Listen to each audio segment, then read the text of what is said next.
अग्नेनय सुपथाराय अस्मान् विश्वानि देववयुनानि विद्वान् युयोध्यस्मज्जुराणमेनो भूयिष्ठां ते नम उक्तिं विधेम।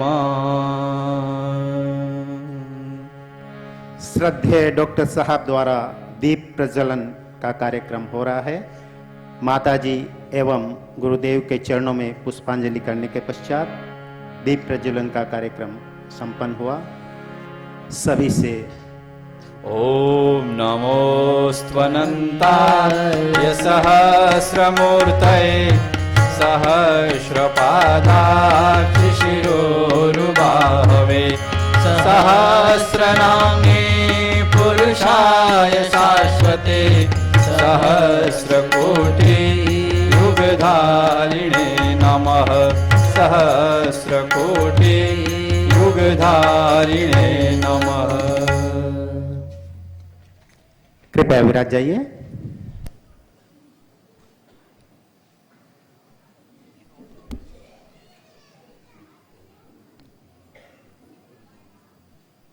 किसी कवि ने बहुत सुंदर कहा है, हे समय नदी की धार के जिसमें सब बह जाया करते हैं, हे समय नदी की धार के जिसमें सब बह जाया करते हैं, अक्सर दुनिया के लोग समय में चक्कर खाया करते हैं, लेकिन कुछ ऐसे होते जो इतिहास बनाया करते हैं, इतिहास बनाया करते हैं। ऐसे ही नव इतिहास के निर्माता परम पूज्य आदरणीय डॉक्टर साहब प्रणव जी पांड्या साहब हमारे बीच पधार चुके हैं। हम गायत्री परिवार चेन्नई के विराजित सभी सदस्यगण एवं यहां उपस्थित अतिथि गणों के द्वारा आपका अभिनंदन स्वागत सत्कार करते हैं।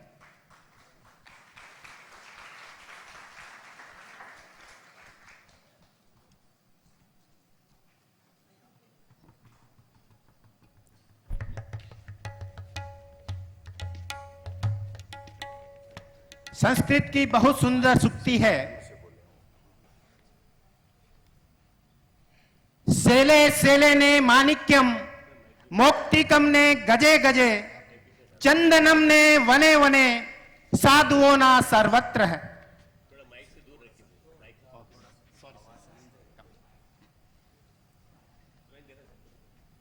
जिस तरह से हर एक पर्वत पर माणक की प्राप्ति नहीं हो पाती है और ना ही हर एक हाथी के मस्तिष्क पर मुक्तामणि सुशोभित होती है, जिस तरह से हर एक वन के अंदर चंदन के वृक्ष प्राप्य नहीं होते हैं, उसी तरह से सुसाधुओं का मिलना, उच्च लोगों का मिलना बड़ा ही दुर्लभ होता है।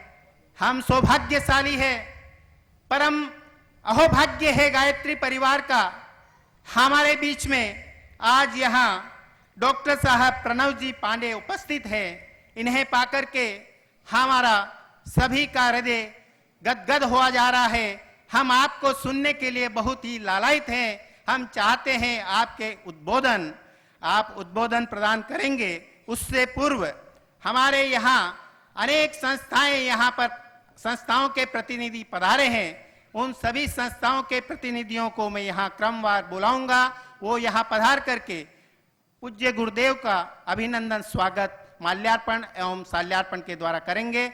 मैं क्रमवार सबको बुला रहा हूं, कृपया व्यवस्था में सहयोग प्रदान करेंगे। गायत्री परिवार चेन्नई टोली की तरफ से मैं मनोहर लाल जी देरण एवं केदारमल जी साहब राठी से निवेदन करता हूं, कृपया मंच पर पधारे एवं पूज्य श्रद्धेय डॉक्टर साहब का स्वागत माल्यार्पण एवं शाल्यार्पण के द्वारा करें।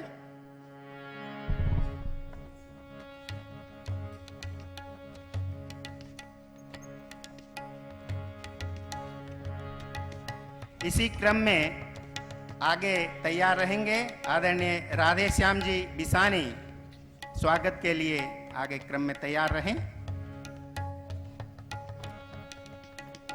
स्वागत सत्कार के इसी क्रम को आगे बढ़ाने के लिए श्वेतांबर स्थानकवासी जैन समाज की रिप्रेजेंटेशन के रूप में श्रीमान सुगाल चंद जी साहब सिंघवी तैयार रहें।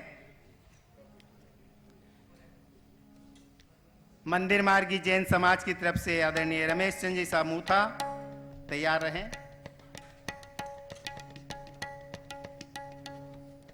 अखिल भारतीय महेश्वरी समाज की तरफ से श्रीमती एवं श्रीमान सत्यनारायण जी साहब बूतड़ा से आग्रह करूंगा वो मंच की तरफ अग्रसर होए।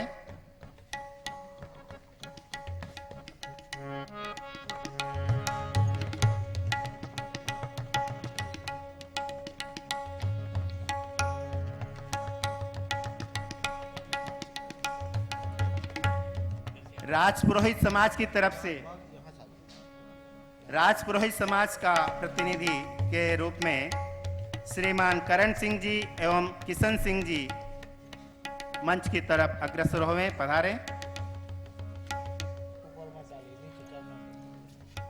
करुणा अंतर्राष्ट्रीय संस्था की तरफ से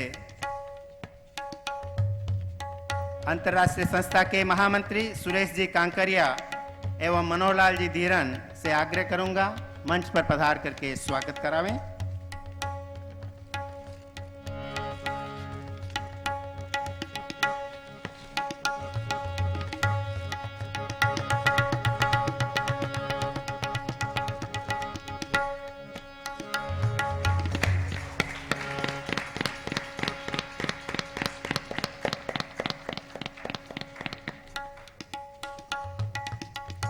एसएस जैन एजुकेशन सोसाइटी के अध्यक्ष श्रीमान बीसी बोहरा साहब से निवेदन, कृपया मंच पर पधारें।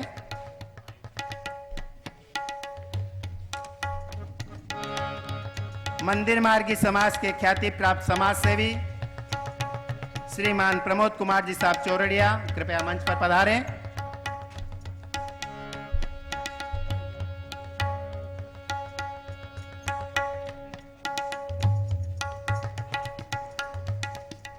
दक्षिण भारतीय समाज के सेवाभावी आदरणीय वर्धन जी से निवेदन करता हूं मंच पर पधार करके स्वागत में शरीक होवे। May I request Mr. Vardhan ji, please come and join in the felicitation.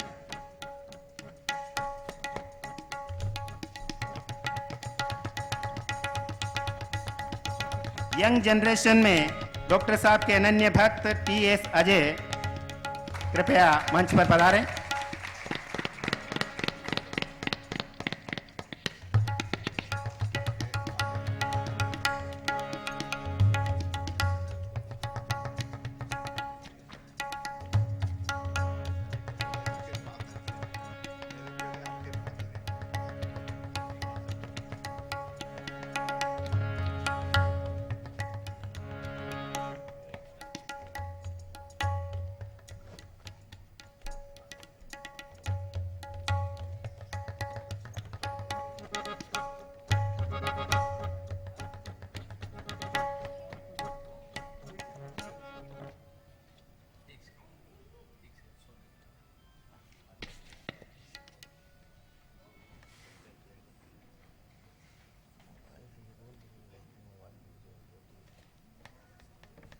स्वागत सत्कार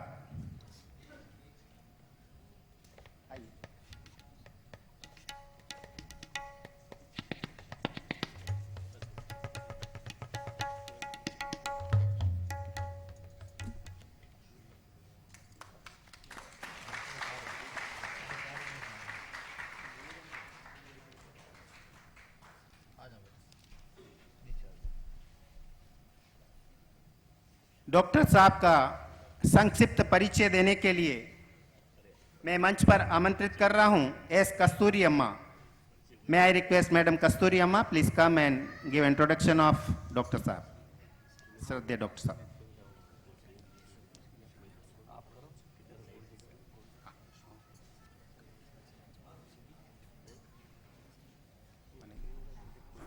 खंडेलवाल समाज की तरफ से भी स्वागत के लिए पधारे।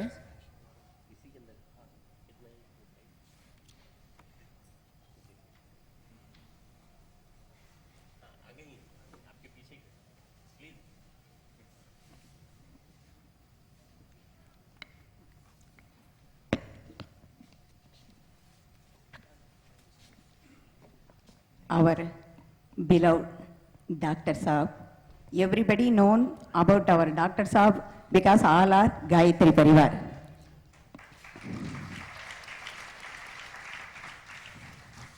तमिलनाडु में 6 crore people है, but our Gayatri Parivar में 11 crore people. Everybody is telling, but I am telling, not only all world, ईरेल लोकम में all जीवराशि के head, our greatest Jhansi Rani, our दीदी का फतेह है. This is the biggest post.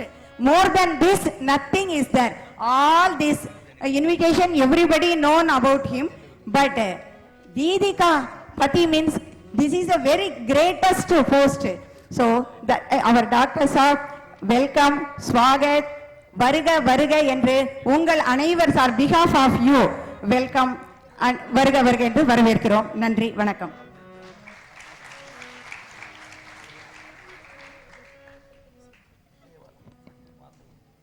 Thank you madam, आपने बहुत ही सुंदर शब्दों में श्रद्धेय डॉक्टर साहब का परिचय हम सभी से करवाया. अब मुझे पता है आप सभी डॉक्टर साहब के सुनने के लिए बहुत आतुर हैं, परंतु उससे पूर्व मैं आमंत्रित कर रहा हूं डॉक्टर ब्रिजमोहन जी गौड़, कृपया पधारें एवं संक्षिप्त में संगीत के यहाँ पर जो बहुत ही सुंदर रूप में आपको संगीत प्रस्तुत करने जा रहे हैं उनका संक्षिप्त परिचय देंगे. संगीत के बाद में डॉक्टर साहब उद्बोधन करेंगे. कृपया शांति बनाए रखें. मित्रों, राष्ट्र में, विश्व में जिनके मधुर गीत हम रोज अपने सीडी कैसेट से सुनते हैं, जिन्होंने अपना संपूर्ण जीवन राष्ट्र के लिए, विश्व के लिए समर्पित किया है, जो 40 साल से सारे विश्व के कोने कोने में अपनी मधुर ध्वनि के द्वारा गीत सुना रहे हैं, ऐसे भाई ओंकार पाटीदार जी हमारे बीच में गीत गाने जा रहे हैं. हम ताली बजा करके उनका खूब सम्मान करें. गीत के बोल हैं, अश्वमेध की ध्वजा उठाकर बढ़ो सृजन सेनानी. अभी आपको मालूम है, जैसा मैं 2 मिनट पूर्व आपसे निवेदन कर रहा था, विश्व को बचाने की कोई सामर्थ्य है तो परम पूज्य गुरुदेव के द्वारा दी हुई गायत्री मंत्र के पास है. गायत्री मंत्र के साधक ही सारे विश्व को बचाने वाले हैं. इसके लिए हम कन्याकुमारी में अश्वमेध करने जा रहे हैं 28, 29, 30, 31 जनवरी 2016 में. अश्वमेध की ध्वजा उठाकर बढ़ो सृजन सेनानी. कौन उठाएगा? जो स्वार्थ में डूबा हुआ है, जो केवल अपने लिए जी रहा है, जिसके दिमाग में कुछ और नहीं है, मेरा मकान, मेरी दुकान, मेरे बच्चे, बस.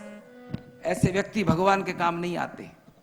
भगवान के काम तो वो आते हैं जो अपने घर को भूल जाते हैं और भगवान के काम को लेकर के चलते हैं. अश्वमेध का कार्य ईश्वरीय कार्य है, भगवान की पूजा है, अनुष्ठान है, साधना है, और उसके लिए काम करना, उसका संदेश लेके घर घर जाना, ये केवल साधु, ब्राह्मण, शहीद, सुधारक ही कर सकते हैं. मित्रों, ऐसी ध्वजा उठा करके हम सबको चलना है. इस गीत के माध्यम से हम सुनेंगे और अपने उत्साह को जगाएंगे.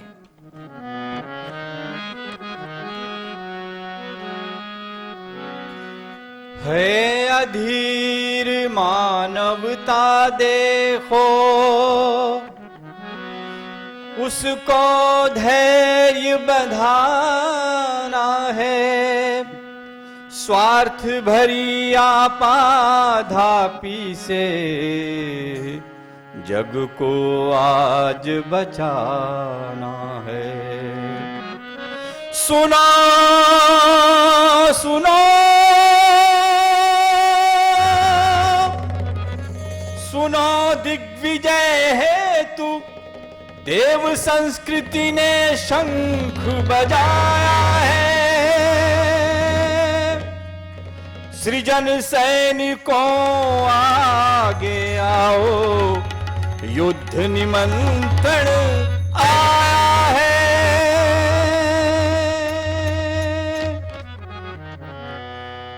अश्वमेध की ध्वजा उठाकर बढ़ो सृजन सेनानी, भारत माँ के गौरव की फिर रच दो नई कहानी, भारत माँ के गौरव की फिर रच दो नई कहानी।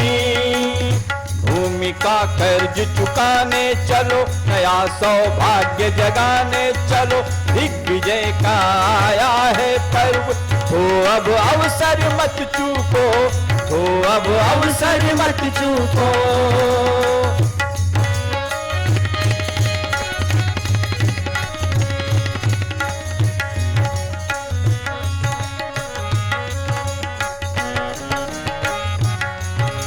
देव संस्कृति घर घर में अब स्थापित करना है, लगे प्राण की बाजी फिर भी हमें नहीं डरना है।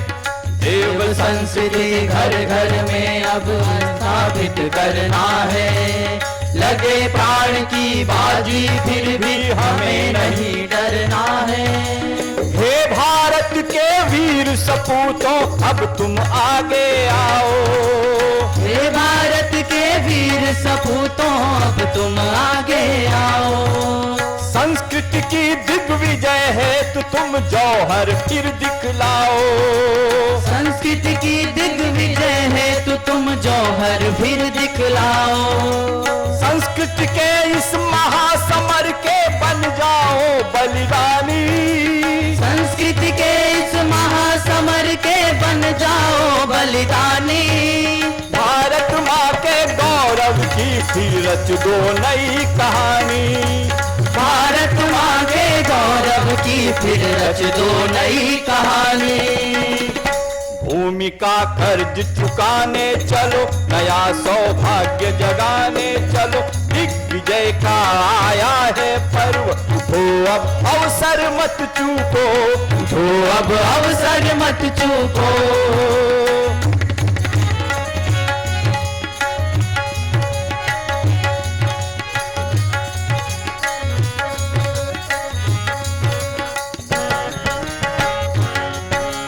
महाकाल ने महाक्रांति की है आवाज लगाई, हमने उसको सफल बनाने की है शपथ उठाई। महाकाल के महाक्रांति की है आवाज उठाई, हमने उसको सफल बनाने की है शपथ उठाई। बिगुल बजाकर गांव गांव घर घर इसको पहुंचाओ, बिगुल बजाकर गांव गांव घर घर इसको पहुंचाओ। ले लो श्रेय देव बन जाओ, अब न तनिक सकुचाओ, ले लो श्रेय देव बन जाओ, अपना तनिक सकुचाओ। वसुंधरा पर गूंज उठे प्रज्ञावतार की वाणी, वसुंधरा पर गूंज उठे प्रज्ञावतार की वाणी। भारत माँ के गौरव की फिर रच दो नई कहानी, भारत माँ के गौरव की फिर रच दो नई कहानी। भूमि का कर्ज चुकाने चलो, नया सौभाग्य जगाने चलो, दिग्विजय का आया है पर्व, तो अब अवसर मत चूको, तो अब अवसर मत चूको।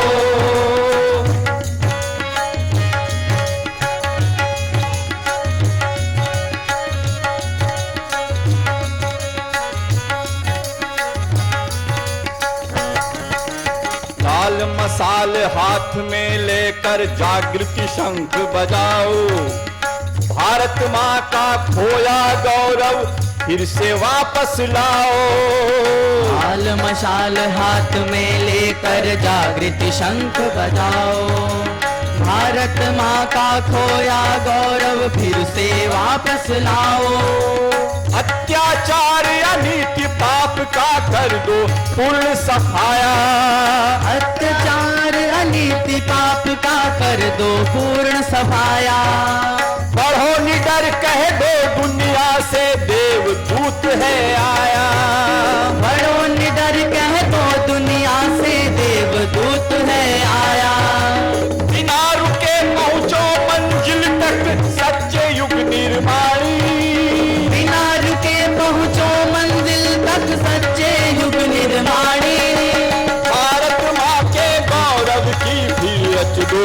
नई कहानी।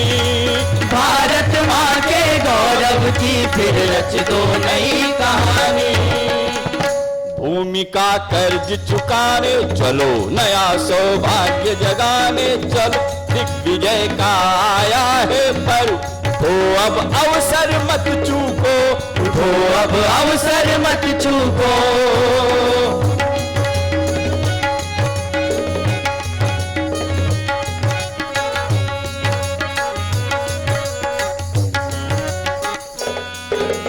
महाकाल का है आवाहन, पीछे मत हट जाना। इन पंक्तियों को आप भी गुनगुनाइएगा जरा। महाकाल का है आवाहन, पीछे मत हट जाना। समय चूकने पर तो होगा बस पीछे पछताना। महाकाल का है आवाहन, पीछे मत हट जाना। समय चूकने पर तो होगा बस पीछे पछताना। चाहो तो संकल्प जगाकर कुछ भी कर सकते हो।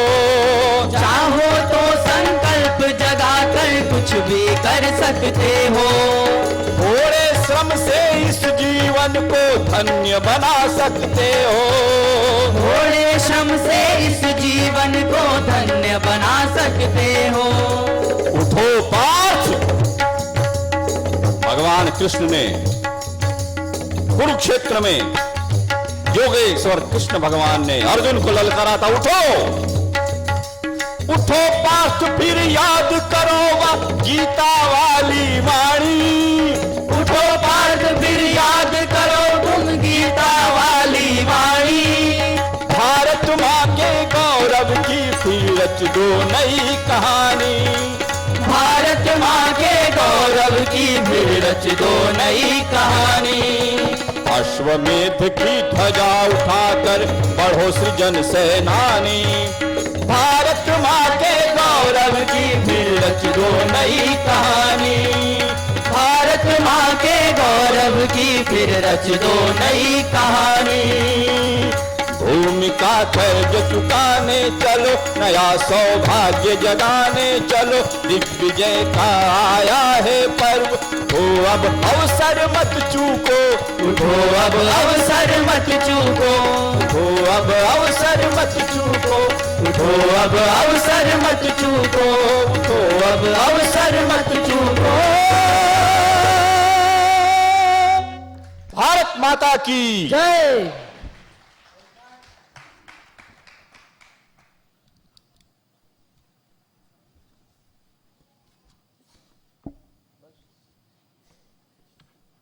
Hello hello.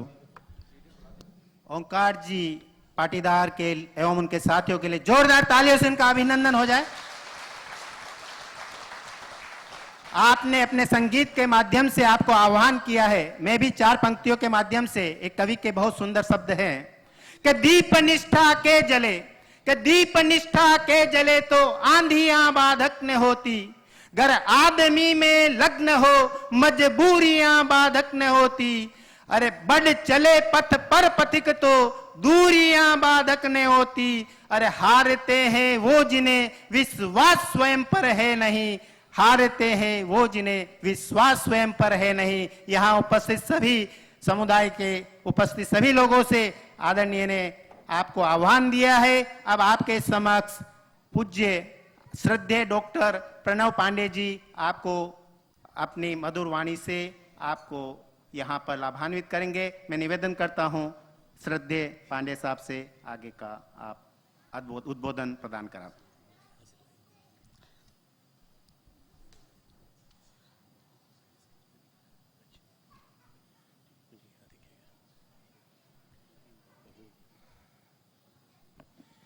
मैं प्रार्थना करूंगा, दोनों हाथ गोद में रखें,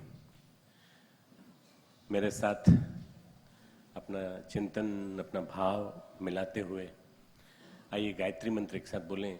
सद्बुद्धि की प्रेरणा का मंत्र। इसी को उपेक्षा कर देने के कारण आज मानव पतन की ओर जा रहा है। गायत्री मंत्र सद्बुद्धि की प्रेरणा का मंत्र है। सद्बुद्धि हमें देता है और गायत्री मंत्र हमारी सही अर्थों में हमारी माता की आराधना का मंत्र है। गायत्री माता की आराधना का मंत्र, सूर्य पिता की आराधना का मंत्र। आइए गायत्री मंत्र एक साथ बोलें, जिसका अर्थ है हम उस प्राण स्वरूप, सुख स्वरूप, दुखनाशक, श्रेष्ठ, तेजस्वी, पापनाशक परमात्मा के दिव्य तेज को अंतरात्मा में धारण करते हैं। वह परमात्मा हम सबकी बुद्धि को सन्मार्ग की ओर प्रेरित करें। बुद्धि सन्मार्ग में चलेगी, काम सब सही होते चले जाएंगे, कोई आपदाएं नहीं आएंगी, कोई विपत्तियां नहीं आएंगी, कोई परेशानी नहीं होंगी, जीवन पथ पे हमेशा हम सही मार्ग पे चलेंगे। आइए गायत्री मंत्र बोले। ओम भूर्भुवः स्वः तत्सवितुर्वरेण्यं भर्गो देवस्य धीमहि धियो यो नः प्रचोदयात्। ओम गुरुर्ब्रह्मा गुरुर्विष्णु गुरुरेव महेश्वरः गुरुः साक्षात् परब्रह्म तस्मै श्री गुरुवे नमः। अखंडमंडलाकारं व्याप्तं येन चराचरं तत्पदं दर्शितं येन तस्मै श्री गुरुवे नमः। मातृवत् लालयित्री च पितृवत् मार्गदर्शिका नमोस्तु गुरुसत्तायै श्रद्धा प्रज्ञायुता च श्रद्धा प्रज्ञायुता च। आज इस रविवार के दिन हमारी गुरु सत्ता की सूक्ष्म उपस्थिति में यहाँ बैठे सभी चेन्नई नगर के प्राणवान परिजनों, प्रबुद्ध वर्ग के परिजनों, देवी स्वरूपा बहनों, देवतुल्य भाइयों, शक्ति स्वरूपा माताओं, हमारे प्रबुद्ध समुदाय के जितने भी लोग हैं जो शायद गायत्री परिवार की एक्टिविटीज से बहुत ज़्यादा परिचित नहीं हैं, वे सभी। हमारा यूथ ऑर्गेनाइजेशन है दिया डिवाइन इंडिया यूथ एसोसिएशन, उससे जुड़े सभी युवा कार्यकर्ताओं और सभी हमारे मेहमानों। अभी जिस मोड़ से समाज गुजर रहा है, राष्ट्र गुजर रहा है, ये बड़ा विलक्षण है। इसको परिवर्तन के महान क्षण कहा है गुरुदेव ने। Great moments of change. There is going to be a vast change in the society. There is going to be change in the society in such a way that people are going to totally change their way of thinking, the way they are working. समाज में जो एक समय आया है, बड़ा महत्वपूर्ण समय है जब हम आपसे बात कर रहे हैं। आप सभी चेन्नई के महापुरुष जितने भी बैठे हैं यहाँ पे, आप लोग और आपके पूर्वज, आपके 100 साल पुराने, 150 साल, 200 साल पुराने पूर्वज साक्षी रहे हैं इस धरती पर इस युग के एक बड़े महापुरुष मनीषी स्वामी विवेकानंद के मद्रास की धरती पर आने के। जो पुराना मद्रास था, उसकी धरती पर वो आए, उन्होंने आकर के भारत का भविष्य नाम का उद्बोधन दिया था। Future of India, what is going to be future of India. तो वो कहते हैं कि मैं देख रहा हूँ कि जमाना बदल रहा है बड़ी तेजी से। आने वाले 100 साल में एक जनता को जन निर्माण योजना, युग निर्माण योजना नाम नहीं लिया था उन्होंने, पर जन निर्माण योजना क्रियान्वित होगी। बड़े बड़े युवा ओजस्वी तेजस्वी लोग उसमें आएंगे, जुड़ते चले जाएंगे और देखते देखते परिवर्तन आएगा। मित्रों, आज वही चीज जो उन्होंने कही थी मद्रास में 1898 में अपने यात्रा प्रवास के सेकंड दौरे से आने के बाद, वो ऐसी हो रही है जैसे इट इज बीइंग नाउ री इम्प्लीमेंटेड, फिर से क्रियान्वित होने जा रही है। मैं डॉक्टर हूं बेसिकली, और डॉक्टर होने के नाते मैं समाज की नब्ज पकड़ता हूं। जैसे मरीज की नब्ज पकड़ते हैं, ऐसे समाज की नब्ज पकड़ता हूं। और समाज की नब्ज पकड़ करके मैं देखता हूं कि बीमारी कहाँ है। बीमारी है हमारी आस्थाओं में, हमारे विश्वास में, हमारे मूल्यों में। वैल्यूज हमारे घटते चले गए हैं, और उन वैल्यूज के घटने के कारण हम आज अपने माता पिता को भूल गए। माता पिता को भूल गए। आप क्या कहते हैं डॉक्टर साहब, हम तो अपने माता पिता का बड़ा सम्मान करते हैं, पिताजी हमको गाइड करते हैं बिजनेस में। मैं उन माता पिता की बात नहीं कह रहा हूँ, मैं भारतीय संस्कृति के माता पिता, माँ गायत्री और पिता यज्ञ। ये दो चीज ऐसी हैं जो हमारे देश के लिए, हमारी संस्कृति के लिए, हमारे आध्यात्मिक गौरव के लिए बहुत जरूरी थी। These two were very important pillars for formation of society, for formation of a culture, for formation of a very good organization in the society. अगर इन दोनों की उपेक्षा कर दी जाए, माता पिता को आप डाल दीजिए ओल्ड एज होम में, माता पिता को आप कह दीजिए कि आपकी केयर नर्स करेगी, हम तो नहीं आ पाएंगे। आज ऐसा हो रहा है सोसाइटी में। बच्चे चले गए अमेरिका, बच्चे चले गए इंग्लैंड, बच्चे चले गए कनाडा, और माँ बाप को छोड़ गए यहाँ पर। बेचारे माँ बाप बड़ी बुरी अवस्था से गुजर रहे हैं। याद तभी आते हैं जब उनके यहाँ कोई बच्चा होता है या नाती पोता होता है, तो बुलाते हैं पिताजी को, माताजी को, और वहाँ भी वो बड़ी उपेक्षा झेलते हैं। उपेक्षा इस आधुनिक युग की सबसे बड़ी एक त्रासदी है। Neglecting the parents. हमारे यहाँ हमने अपने माता पिता को वहाँ बुलाया, अमेरिका चले गए, कमाने लगे, और ये याद रहा कि माता पिता हमें हमारी कमाई में बाधक बनते हैं। हम कमाते हैं तो बाधक बनते हैं। एक छोटा सा किस्सा सुनाता हूँ। एक घर में माता पिता के 3 बेटे थे, एक लड़की थी। चारों विदेश चले गए, अमेरिका। 3 लड़के बहुओं के साथ वहां पे कमा रहे थे, खूब पैसा भेज देते थे थोड़ा थोड़ा, पर पिताजी को जरूरत नहीं थी, पिताजी के पास अपना बिजनेस था यहाँ पर कमाया हुआ। अचानक उनको अटैक पड़ा पैरालिसिस का, और उनको हॉस्पिटल में एडमिट करना पड़ा, पर कोई केयर करने वाला साथ में नहीं था माँ के अलावा। माँ ने फोन किया सबको, तो बड़े बेटे ने कहा, माँ मेरे पास तो टाइम नहीं है, मेरे पास तो 1 साल तक की छुट्टी नहीं है, मैं तो नहीं आ सकता, तो आप बीच वाले से बात कर लो। बीच वाले ने कहा, माँ मेरे पास भी छुट्टी नहीं है, मैं क्या करूँ। छोटा वाला ज़्यादा फ्री है, उससे बात करो। छोटे वाले ने कहा, मैं बिजनेस ट्रिप पे हूँ, मैं भी नहीं आ सकता। कुछ सकुचाते हुए उसने बेटी से कहा। बेटी ने कहा, माँ चिंता मत करो, मैं और आपके दामाद दोनों तुरंत आ रहे हैं वहाँ पर आपके पास, तुरंत आ रहे हैं, और हम आकर के तब तक रुकेंगे जब तक कि आपको हमारी जरूरत है। हम सेवा करेंगे अपने पिताजी की। आज ऐसा जमाना आ गया है जब बेटी काम आती है, बेटा काम नहीं आता। बेटा बेकार हो गया आज। क्यों? वो कि उसके अंदर भाव संवेदना नहीं रही, श्रद्धा नहीं रही पिता के प्रति। ये कलयुग की पराकाष्ठा का समय है, और कलयुग की पराकाष्ठा में हम अपने पिता की अवमानना करने लगे। पिता कौन? यज्ञ पिता। यज्ञ हमारी भारतीय संस्कृति का प्राण है। इस यज्ञ में हम नियमित रूप से अपनी मां को आहुति देते हुए देखते रहे बचपन से। मेरी मां बहुत सीधी सादी घर की गृहिणी थी। मेरे पिताजी जज थे, जो हाईकोर्ट तक पहुंचे, और मेरी मां रोज 4 आहुति देती थी, सुबह और शाम।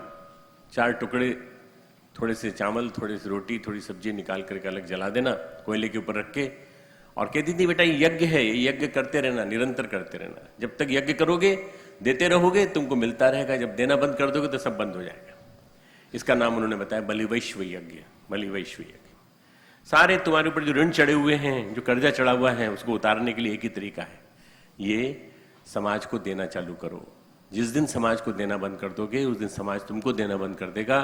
समाज को जब तक देते रहते हैं, तब तक निकलता रहता है, तब तक आपके पास आता रहता है। इसका नाम यज्ञ है। यज्ञ यानी परमार्थ के लिए किया गया सत्कर्म। What ever you do for the righteous actions in the society, purified actions in the society is यज्ञ। आप जो कुछ भी काम करते हैं अच्छे के लिए, सब आप मान लीजिए कि आप किसी हॉस्पिटल में खाना पहुंचाते हैं मरीजों के लिए, मरीजों के पेरेंट्स, अटेंडेंट्स के लिए। मान लीजिए कि आप किसी गंदी बस्ती में भोजन पहुंचाते हैं, या आप वहां के बच्चों के पढ़ने के लिए पैसा पहुंचाते हैं। ये बहुत बढ़िया काम है, आपका नाम नहीं आता। इसके बावजूद भी आप पूरे सम्मान के पात्र बनते हैं। क्यों? क्योंकि भगवान की निगाह में आपका सम्मान बढ़ जाता है। भगवान ऊपर से आपके ऊपर अपने आशीर्वाद बरसाता है और कहता है, बेटा तूने देना चालू किया, अब मैं तुझे देने में कोई कसर नहीं छोड़ूंगा, तुझे देता रहूंगा, तो चिंता मत कर, तू उनको दे, मैं तुझे दूंगा। भगवान को निमित्त बनाना पड़ता है, बस और कुछ नहीं। निमित्त बनाने के लिए अच्छे यज्ञ करने वालों को ढूंढना पड़ता है। भूदान यज्ञ के लिए विनोबा आगे आए, उन्होंने लोगों को राजी किया, भाई जमीन दो, तुम्हारी जमीन बहुत ज्यादा है, थोड़ी थोड़ी जमीन गरीबों में बांटेंगे, वो खेती करेंगे। तो उन्होंने लाखों एकड़ जमीन दान में ले ली, और उससे उन्होंने न जाने कितने लोगों का उपकार किया। तो नेत्रदान यज्ञ, मेरे मरने के बाद मेरे शरीर का क्या होगा? क्या अग्नि दे दी जाएगी?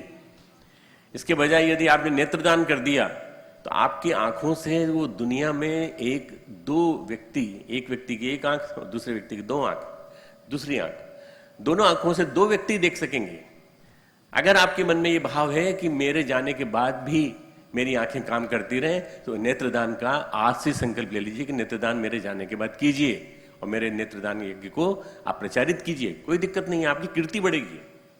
नहीं, हम तो नहीं करेंगे। क्यों? अरे भाई, कौन निकलवाएगा अपनी आंखें? हमको नहीं निकलवाना, हम तो शरीर हमारी अग्नि की जैसे सुपुर्द करते हैं वैसे कर देना। हम संकोच में पड़ जाते हैं, देने में हम संकोच में पड़ जाते हैं। लेते समय तो हम सबसे आगे की लाइन में रहते हैं, पर देने के मामले में हम पीछे पड़ जाते हैं। देने का नाम है यज्ञ। देना यानी यज्ञ। आप अगर परमार्थ के लिए, दूसरों के हित के लिए यदि आप देने का काम चालू रखेंगे तो कभी भी आपको कमी नहीं पड़ेगी। समाज में ऐसे काम अच्छे इतने चल रहे हैं, इतने ढेर सारे चल रहे हैं। मेरा एक साथी है जो दिल्ली में काम करता है, उसको अभी पुरस्कार भी मिला है, बहुत अच्छा पुरस्कार मिला है।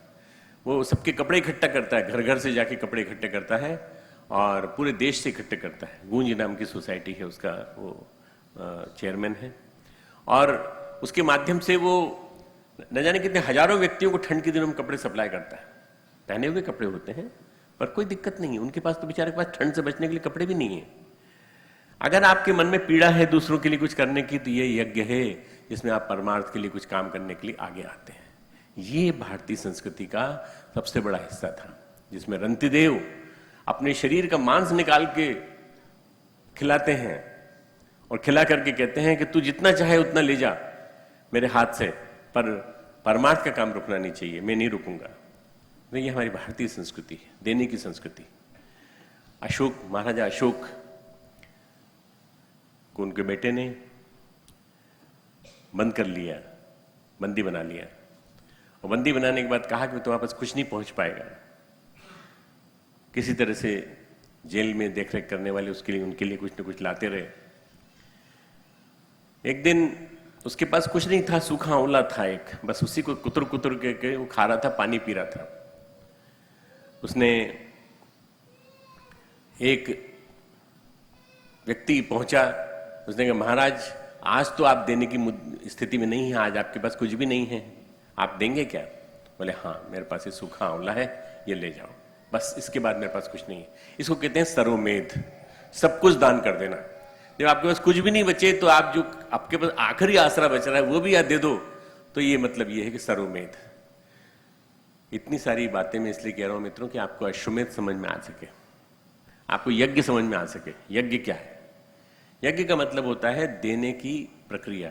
यज्ञ का मतलब होता है आप अच्छे काम के लिए देना निकालना चालू करें। समाज में इतने रचनात्मक काम चल रहे हैं, इतने ढेर सारे गायत्री परिवार के 9-10 करोड़ व्यक्ति पूरे देश में घूम घूम कर जगह जगह अच्छी अच्छी रचनात्मक प्रक्रिया चलाते हैं। क्यों चलाते हैं? क्योंकि उनके गुरु ने उनके अंदर प्रेरणा भरी। 27 साल की उम्र में मैं गुरुदेव के पास आया और गुरुदेव से कहा मैंने अमेरिका जाना है मुझे। आपने मुझे रोका क्यों? आप मुझे अमेरिका भेज दीजिए। मैंने परीक्षा पास कर ली, नौकरी ले ली, अपॉइंटमेंट ले ली। आपसे तो अपॉइंटमेंट के लिए भी नहीं कह रहा हूं कि आप अपॉइंटमेंट का आशीर्वाद दे दीजिए। आपके बिना मेरे घर वाले मुझे जाने नहीं दे रहे हैं। अगर आप आशीर्वाद दे देंगे तो घर वाले भी मेरे तरफ से फ्री हो जाएंगे, वो भी हाँ कर देंगे। नौकरी लग गई, ऑलरेडी लग गई नौकरी। तो गुरुदेव ने कहा बेटा सब चले जाएंगे तो यहां कौन रहेगा? अरे मैंने कहा लाखों हजारों हैं डॉक्टर। तो बोले हजारों डॉक्टर है, मुझे हजारों से मतलब है, मुझे तुझसे मतलब है। मुझे उन हजारों से मतलब नहीं, तुमसे मतलब है। अगर तुम यहां से नहीं गए तो क्या होगा बताओ?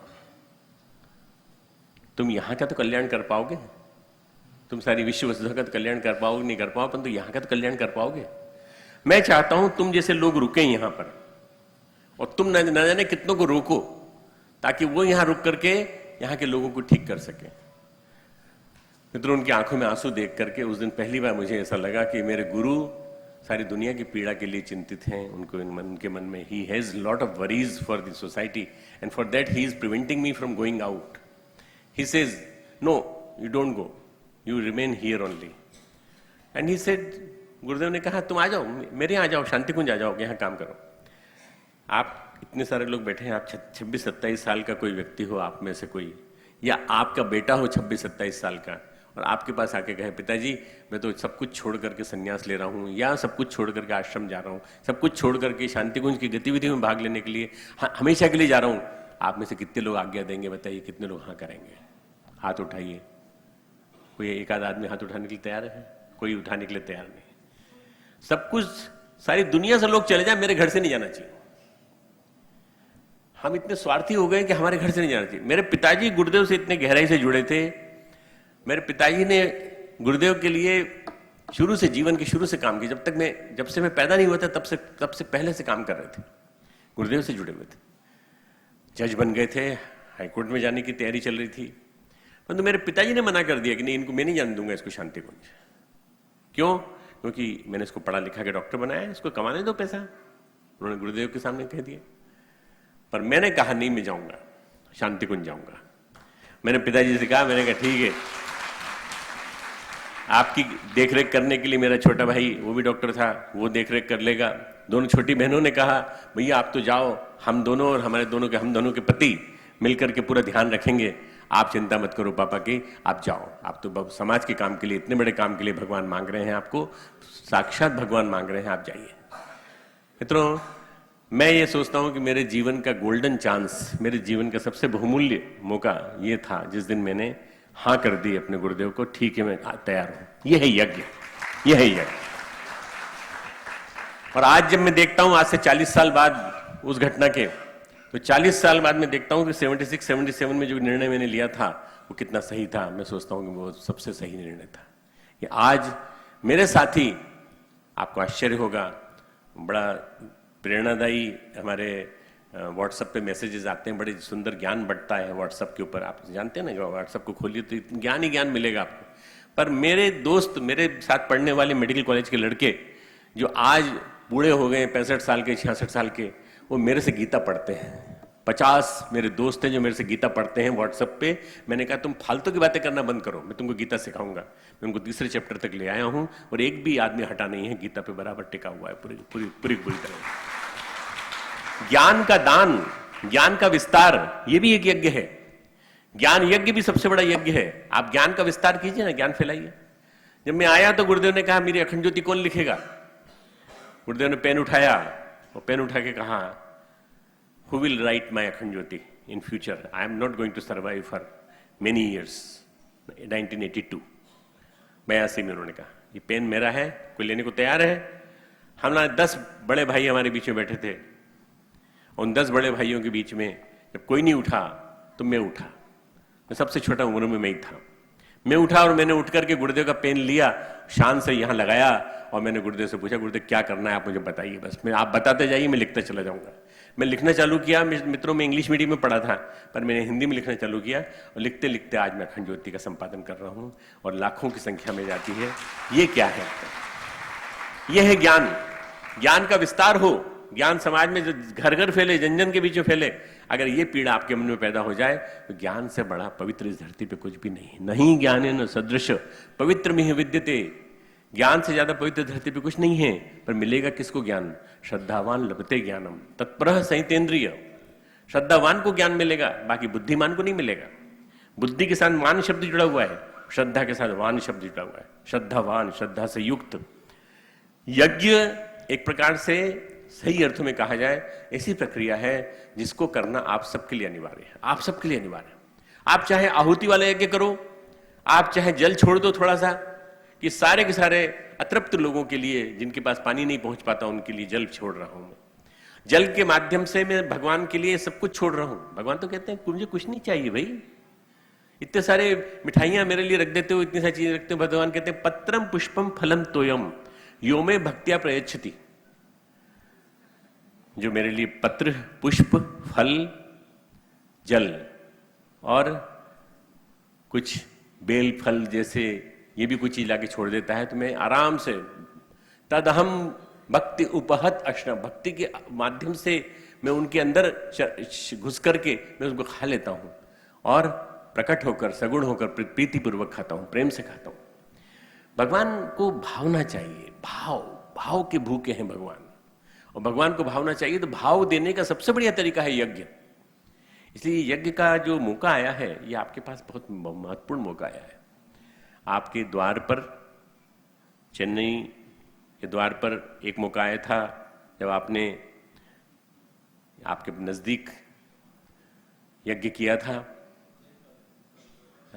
वो तो 108 कुंड यज्ञ था। मैं अश्वमेध महायज्ञ की बात कर रहा हूं, बड़े यज्ञ की। तिरुपति, मदुरई और तीसरा कोयम्बटूर, ये हमने अभी जो किया है ये बेंगलुरु। 3 यज्ञ हम यहाँ कर चुके हैं, 3 यज्ञ हम कर चुके हैं। चौथा मौका आया है, अब आया है ये हमारे कन्याकुमारी में। मैं कल 2 दिन कन्याकुमारी रुका, खूब ध्यान किया, स्वामी विवेकानंद का मेडिटेशन किया, उनकी रॉक मेमोरियल पे गया, सनराइज पे ध्यान किया, सनसेट पे ध्यान किया, अपने दोस्तों के साथ 100-150 कार्यकर्ताओं के साथ, गौड़जी भाई साहब के साथ वहां पर बैठ करके मैंने कल्पना की क्या होगा इससे। इससे इस देश का कायाकल्प शुरू हो जाएगा, इससे इस देश की छवि बदलना शुरू होगी। अभी हम देखते तो हैं राजनीति में लोग बदलने की कोशिश कर रहे हैं, सब कुछ करने हैं, परंतु फिर आ जाते हैं लोग, घूम फिर के वही लोग आ जाते हैं, सब फिर घूम फिर के वही आ जाते हैं। लोग कहते हैं देश बदल रहा है, देश ऐसे बदलता है कि बेटे आ जाएंगे तो बेटे आकर के सारी दुनिया को बदल देंगे, सारे प्रांत को बदल देंगे।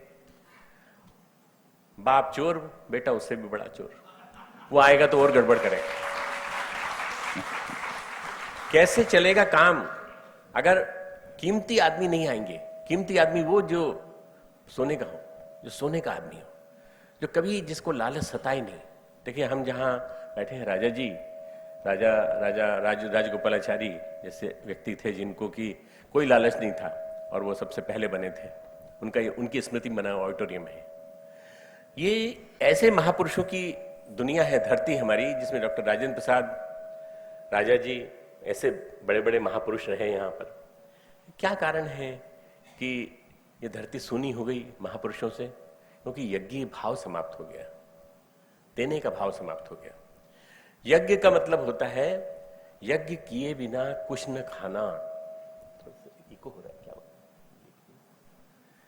यज्ञ किए बिना कुछ न खाना, कोई भी चीज आपको नहीं लेना है। भगवान कृष्ण गीता में कहते हैं कि वो जो यज्ञ किए बिना खाता है वो चोर है। स्तेन एव सह, वो चोर है। ज्ञान के माध्यम से जो अपने आप को समझ करके, पूरी तरह से समझ करके जो यज्ञ करता है, नियमित रूप से यज्ञ करता है, वो कभी भी बंधन का कारण नहीं बनता। यज्ञार्थात कर्मणो अन्यत्र लोको एवं कर्म बंधना। यज्ञ के अलावा किए हुए सारे कर्म बंधन का कारण बनते हैं। यज्ञ के निमित्त किए हुए सारे कर्म मोक्ष का कारण बनते हैं। उल्टी बात सुन लीजिए मेरे से। यज्ञ के लिए किए गए सारे कर्म मोक्ष का कारण बनते हैं। आपने 1000 रुपये किसी यज्ञ के काम में दिया तो आपके लिए एक डेबिट कार्ड में, भगवान के क्रेडिट कार्ड में एक बहुत अच्छी कीमत बढ़ गई आपकी। पर आपने जहां कंजूसी की, आपने कहा कि अब ये देखा जाएगा यज्ञ में हम भी लाभ लेंगे। पैसे के सवाल नहीं है, पैसे का सवाल नहीं है, आपके भाव हैं कि नहीं। यज्ञ होते रहना चाहिए। देखो समुद्र यज्ञ करता है। समुद्र सूर्य के माध्यम से वाष्पीभूत होता है, बादल बनाता है, बादल बना के ऊपर भेजता है आसमान में। बादल जाते हैं, बरसते हैं, और बरसते हैं जो लौट के आते हैं, पहाड़ियों से लौट के आते हैं तो बरस करके जमीन पे वापस आते हैं और नदी के माध्यम से होकर समुद्र में वापस लौट जाते हैं। समुद्र खाली हो जाएगा अगर हम समुद्र से कहते हैं समुद्र तू मत बरसाया कर पानी, तो जबरदस्ती क्यों बादल बनाता है? मत बनाया कर। तो जिस दिन समुद्र बनाना बंद कर देगा उस दिन समुद्र भी खाली हो जाएगा। जिस दिन आप देना बंद कर देंगे उस दिन समाज भी खाली हो जाएगा। देने वालों की वजह से समाज बना हुआ है, समाज सुरक्षित है, अक्षुण्ण है। हम सबको ये मान के चलना चाहिए कि देना हम सबका धर्म है। देने के माध्यम से ही हम लोग अपने जीवन को ऊंचा उठा पाते हैं और वास्तव में सही अर्थों बड़ा बना पाते हैं। मित्रों, आपके चेन्नई के आसपास 15 दिन से बारिश हो रही कंटिन्यूस। न जाने क्या हो गया समुद्र भगवान को कि वो पूरी की पूरी बारिश समुद्र के आसपास, चेन्नई के आसपास ही गिरा रहा है। मैं आज प्लेन में बैठा देख रहा था, जब मैं त्रिवेंद्रम से आ रहा था, बहुत पानी गिरा है, बहुत पानी गिरा है। ये क्लाइमेटोलॉजिकल चेंजेस है। हम जितना ज़्यादा शहरीकरण करेंगे, अर्बनाइजेशन करेंगे, प्रकृति से खिलवाड़ करेंगे, पक्के मकान बना देंगे और पानी के निकलने के लिए रास्ता नहीं देंगे, दुनिया भर की शिकायत करेंगे कि कर्नाटक हमको पानी नहीं देता, आंध्र प्रदेश हमको पानी नहीं देता, और हमको केरल से पानी नहीं मिलता। अरे पानी जो गिरता उसको तो रोक लो, भगवान जो पानी देता है इसको तो रोक लो कम से कम। वाटर हार्वेस्टिंग, पानी को रोकने की प्रक्रिया हमने की अपनी डेवलप। हमारे यहाँ पानी खूब गिरता है, पर हम पानी को रोक भी लेते हैं। रोकते हैं तो साल भर पानी का लेवल ऊंचा बना रहता है, कभी भी पानी कम नहीं होता है। आप तो गंगा के किनारे बैठे हैं इसलिए। अरे हम तो गंगा के किनारे बैठे, पर आप तो समुद्र के किनारे बैठे हो। आप तो सोचो अपने बारे में कि भाई जब आप समुद्र के किनारे बैठे तो भूखे क्यों हो, पासे क्यों हो, प्यासे क्यों हो? आपके पास तो इतना बड़ा महासागर बैठा हुआ है। खारे पानी को मीठा कर देने का काम बादल करते हैं। खारे पानी को मीठा करने का काम बादल कर देते हैं।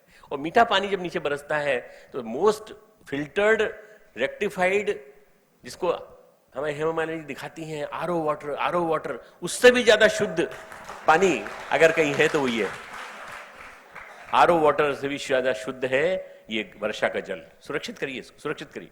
हर घर में वर्षा की रक्षा का एक प्रयोग चले, ये भी एक यज्ञ है, ये भी एक यज्ञ है।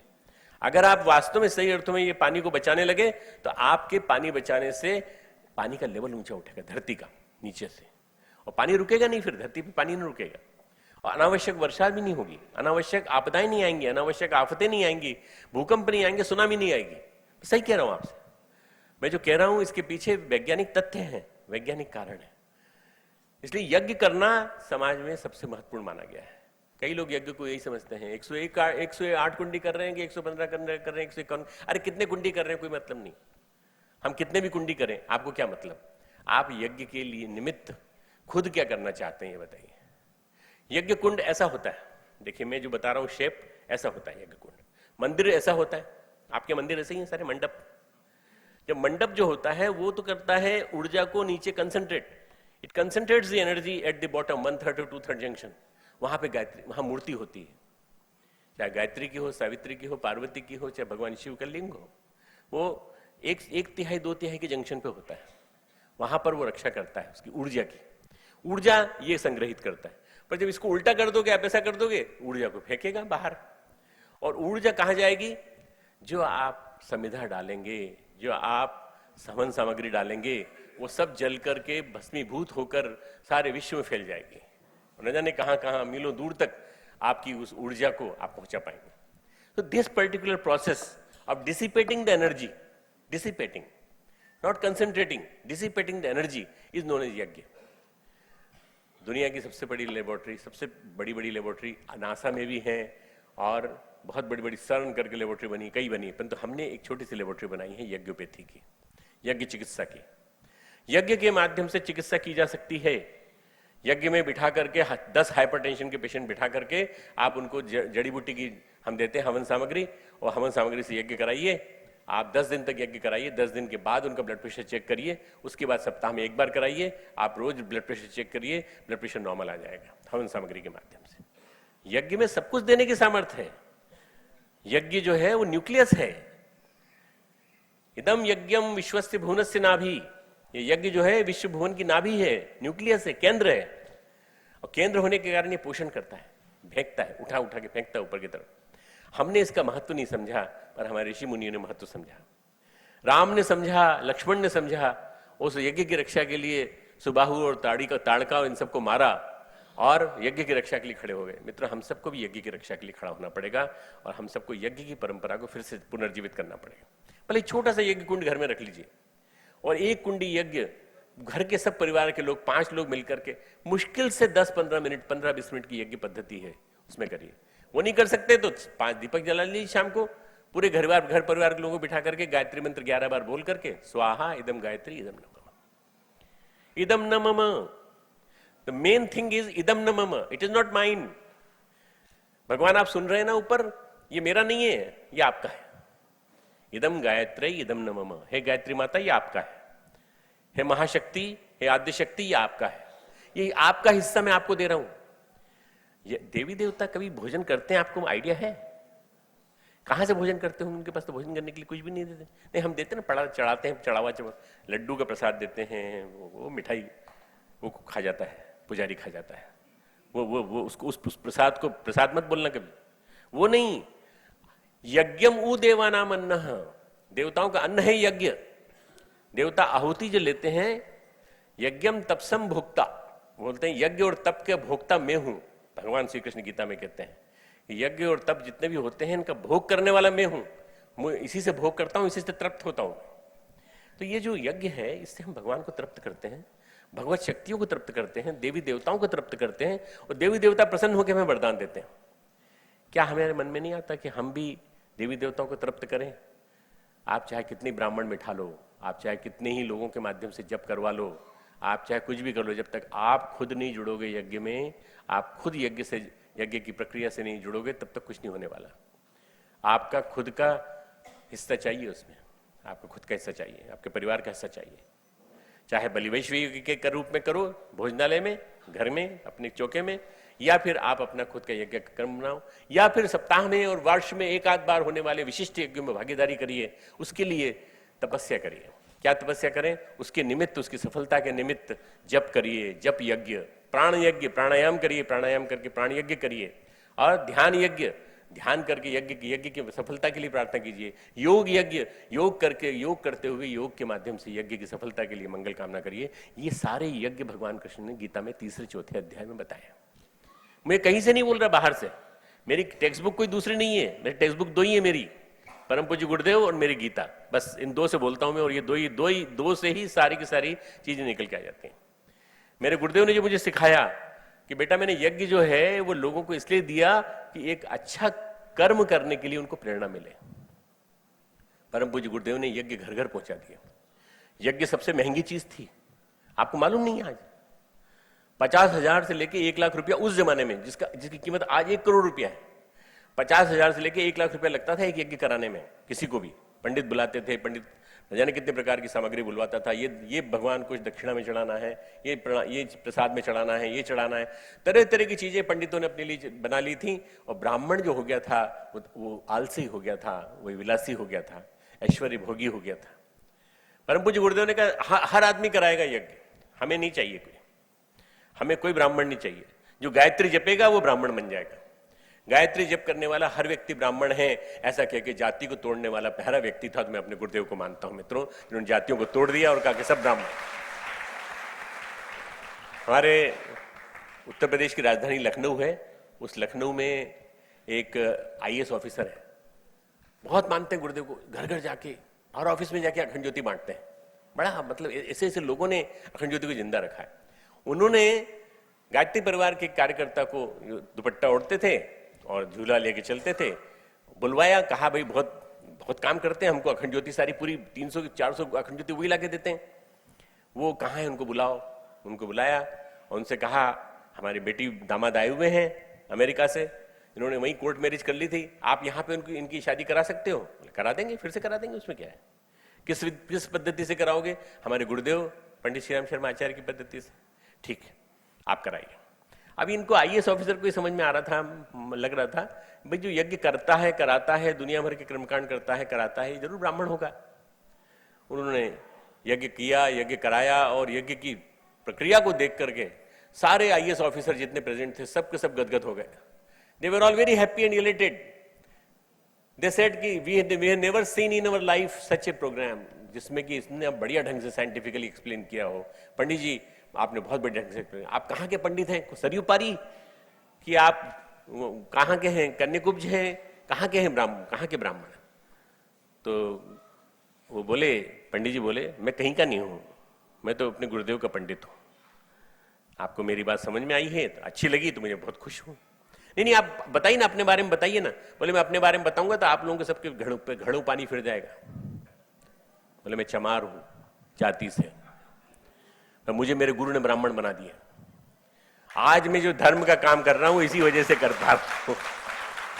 मित्रों, इसी मद्रास में विवेकानंद ने कहा था 1898 में कि आने वाले 100 साल में एक मंत्र आएगा, उस विलक्षण मंत्र के माध्यम से लाखों व्यक्ति चमार से, चंडाल से ब्राह्मण बनते हुए देखे जाएंगे। वो ब्राह्मण बनाने वाला जो गुरु था वो पंडित श्री राम शर्मा आचार्य था।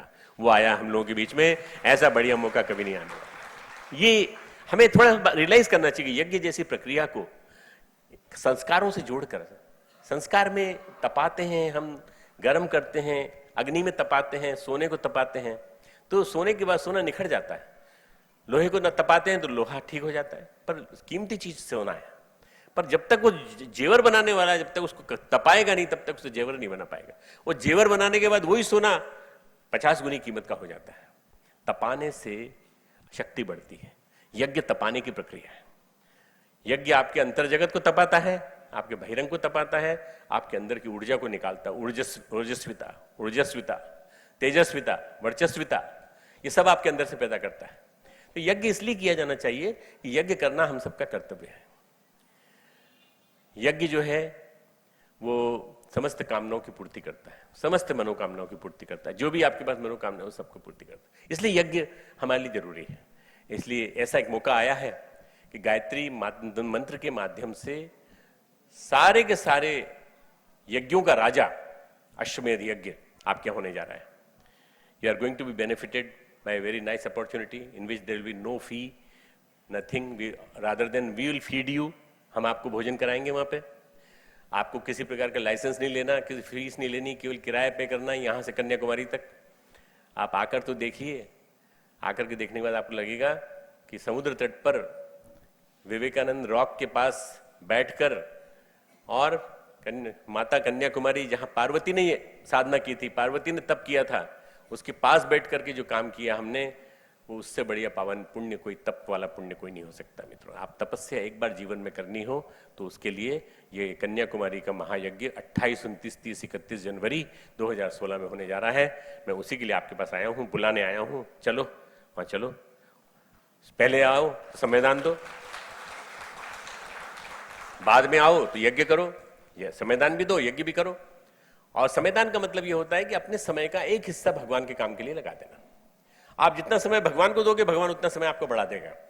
आपके पास समय कम है, आप ये मान करके चलिए कि आपका जीवन जो है वो जाने वाला है। थोड़े दिनों में कुछ भी हो जाएगा और चले जाएंगे आप। सोचने से कुछ नहीं होगा कि हम बाद में कर लेंगे, बाद में कर लेंगे। बाद में करने से कोई फायदा नहीं। आप करना है तो आज ही करना है। सबसे ज्यादा समझदार आदमी वो होता है जो काम कल करना है उसको आज करने की बात सोचता है। ठीक है, अभी आज करेंगे, आज डॉक्टर साहब बता के गए हैं, अब आज ही इस यज्ञ से जुड़ते हैं। कैसे जुड़े? आप आज से मंत्र लेखन चालू कर दीजिए यज्ञ की सफलता के लिए। आज से आप एक अलग राशि निकालना चालू कर दीजिए, एक दिन का अपना हिस्सा अलग निकालना चालू कर दीजिए। वहां पे विवेकानंद रॉक मेमोरियल में एक चीज लिखी हुई है कि हमने एक भी पैसा सरकार से नहीं लिया। सरकार से हमने केवल इजाजत ली उस रॉक पर मेमोरियल बनाने के लिए, पर सरकार से पैसा नहीं लिया। एकनाथ रानडे जी जो स्वयंसेवक थे, उन्होंने जाकर के 1-1 रुपया मांगा हर व्यक्ति से, आह्वान किया। तो तमिलनाडु से उनको मिला करीब 26 लाख रुपया, 1-1 रुपया इकट्ठा होने से। यूपी से उनको मिला 36 लाख रुपया। छोटे प्रांत थे बिहार, वहां से करीब 15 लाख रुपया या 10,000 रुपया। टोटल मिला के 2.5 करोड़ रुपया इकट्ठा हुआ 1-1 रुपया इकट्ठा करने से। उससे उन्होंने इतना बढ़िया सुंदर वो बना दिया कि आज लाखों व्यक्ति आते हैं 1-1 रुपया। हम आपका 1-1 रुपया मांगते हैं बस, केवल कुछ नहीं। आप मत निकालिए, आपके पास ज्यादा है तो ज्यादा दीजिए भाई, आपकी इच्छा आपके ऊपर है। देने का भाव मन में पैदा हो जाए तो उसको कहते हैं दान। और दान जो है वो यज्ञ की पूंजी है। यज्ञ के निमित्त किया जाना चाहिए। आप लोग दान कई तरह करते होंगे। आप हॉस्पिटल में दान करते होंगे, आप स्कूल में दान करते होंगे।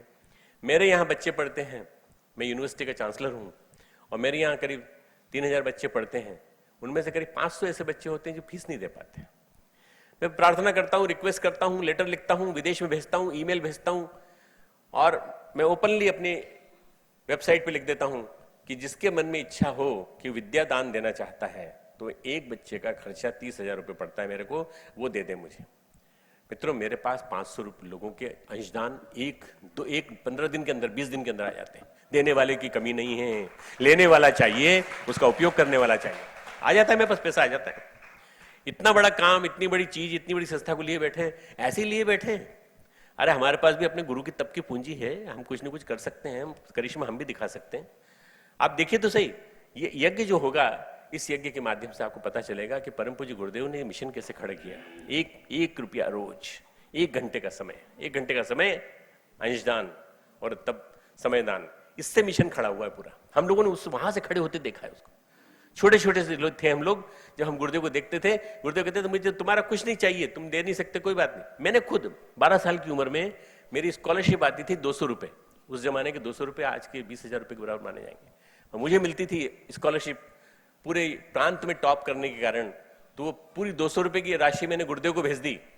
गुरुदेव ने उसमें से 6 रुपए रख लिए अपने पास और मेरे पास 94 रुपए, 194 रुपए वापस भेज दिए कि देखो बेटा, तुम बहुत भावुक हो, तुम्हारा काम बहुत महत्वपूर्ण, तुम्हारा योगदान मैं लूंगा मिशन में, अभी तुम रखो, तुम केवल 6 रुपया प्रति माह भेजते रहो बस। और इससे मैंने लेने वाले गुरु बहुत सारे देखे, पर देने वाला गुरु केवल एक देखा जो वापस कर देता है पैसा।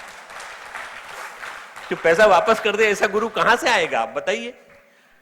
ऐसे ऐसे लोग देखे जो ये देखते कितने पैसे चढ़े और फिर पैर से समेट लेते कि कहीं इधर उधर नहीं हो जाएंगे पैसे। ऐसे लोग देखे मैंने।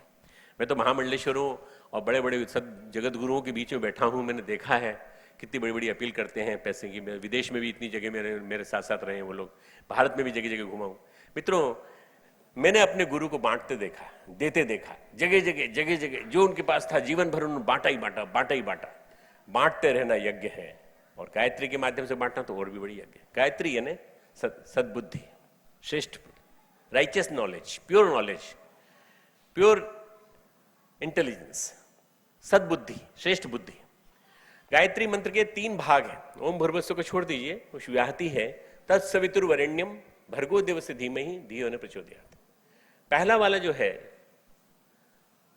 भर्गो देवस्य धीमहि, भगवान के पाप नाशक तेज को अपने अंदर धारण करना, और बड़ी कठिन प्रक्रिया है। भर्गो देवस्य धीमहि तत्सवितुर्वरेण्यम, उस सविता देवता को जो वरेण्य हैं, वर्ण करने योग्य हैं, उनके तेज को धारण करना बहुत बहुत कठिन प्रक्रिया है। पाप नाशक तेज को धारण, तेजस्विता को धारण करना और देवत्व को धारण करना।